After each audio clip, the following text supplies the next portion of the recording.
Chapter 16. Israel's Escape from Bondage. This chapter is based on Exodus 12, verse 29, through 15, verse 19. The children of Israel had followed the directions given them of God. And while the angel of death was passing from house to house among the Egyptians, they were all ready for their journey and waiting for the rebellious king and his great men to bid them go. And it came to pass that at midnight the Lord smote all the firstborn in the land of Egypt, from the firstborn of Pharaoh that sat on his throne, unto the firstborn of the captive that was in the dungeon, and all the firstborn of cattle. And Pharaoh rose up in the night, he and all his servants, and all the Egyptians, and there was a great cry in Egypt, for there was not a house where there was not one dead. And he called for Moses and Aaron by night, and said, Rise up, and get you forth from among my people, both ye and the children of Israel, and go. Serve the Lord, as you have said. Also take your flocks and your herds, as you have said, and be gone, and bless me also.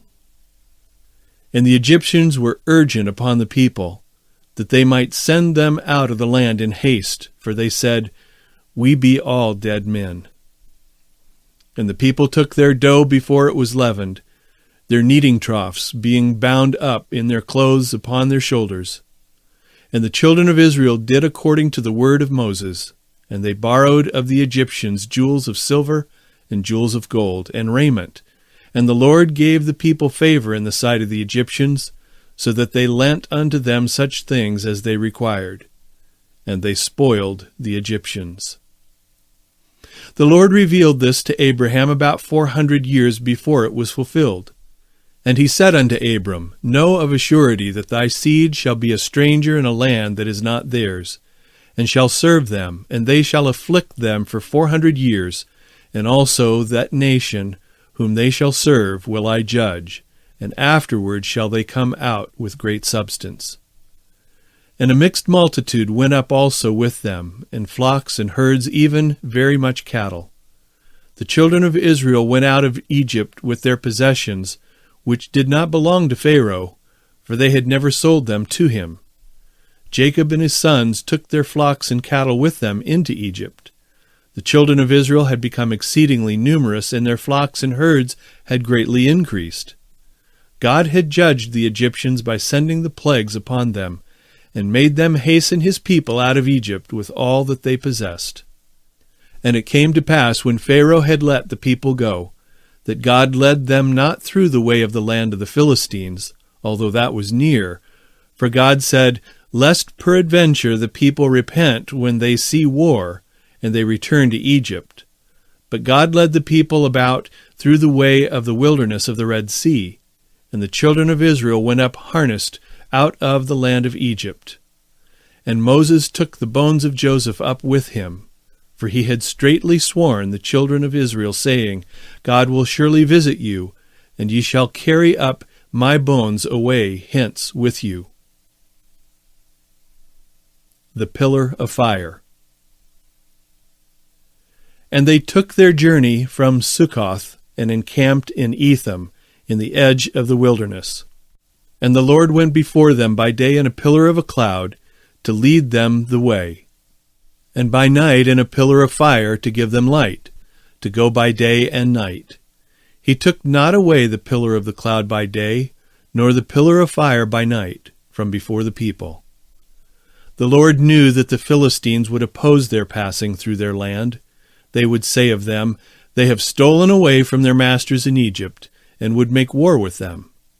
Thus God, by bringing them by way of the sea, revealed himself a compassionate God, as well as a God of judgment.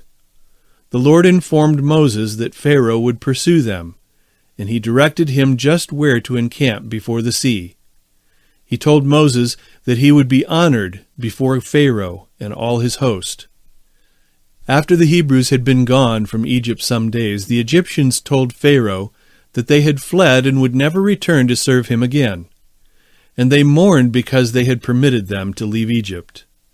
It was a very great loss for them to be deprived of their services, and they regretted that they had consented to let them go. Notwithstanding all they had suffered from the judgments of God, they were so hardened by their continual rebellion that they decided to pursue the children of Israel and bring them back by force unto Egypt. The king took a very large army and 600 chariots, and pursued after them, and overtook them while encamped by the sea. And when Pharaoh drew nigh, the children of Israel lifted up their eyes, and behold, the Egyptians marched after them. And they were sore afraid. And the children of Israel cried out unto the Lord. And they said unto Moses, Because there were no graves in Egypt, hast thou taken us away to die in the wilderness? Wherefore hast thou dealt thus with us, to carry us forth out of Egypt? Is not this the word that we did tell thee in Egypt, saying, Let us alone, that we may serve the Egyptians? For it had been better for us to serve the Egyptians than that we should die in the wilderness.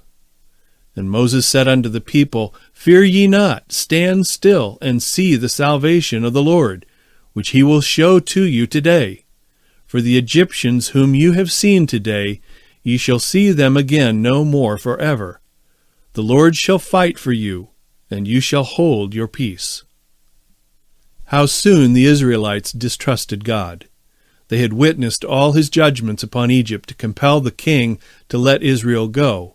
But when their confidence in God was tested, they murmured, notwithstanding they had seen such evidences of his power in their wonderful deliverance. Instead of trusting in God in their necessity, they murmured at faithful Moses, reminding him of their words of unbelief which they uttered in Egypt. They accused him of being the cause of all their distress.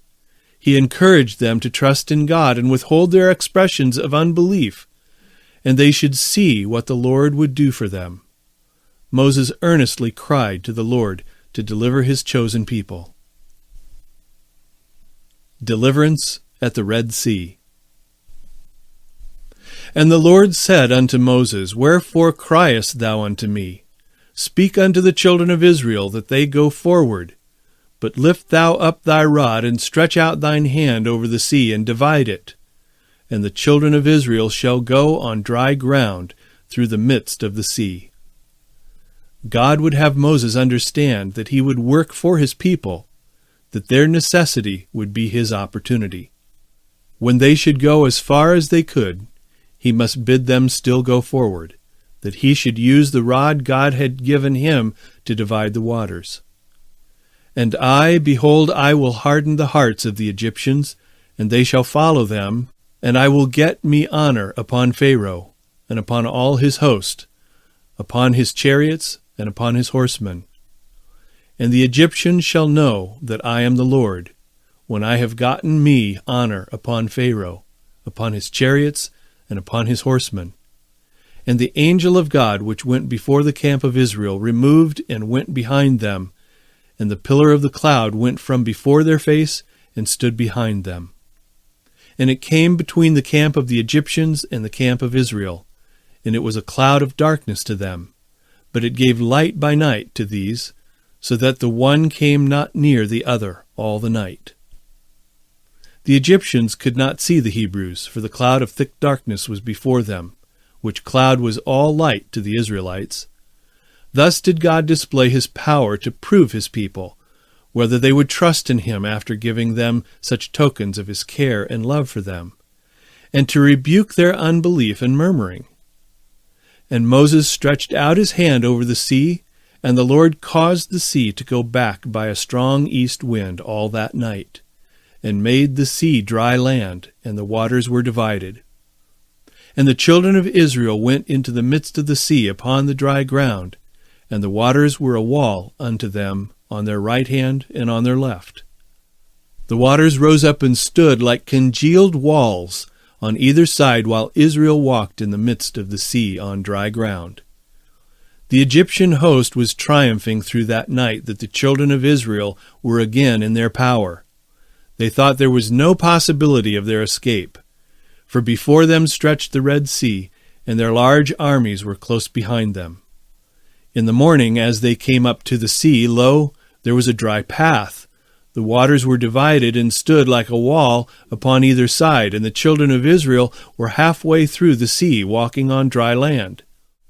They waited a while to decide what course they had better pursue.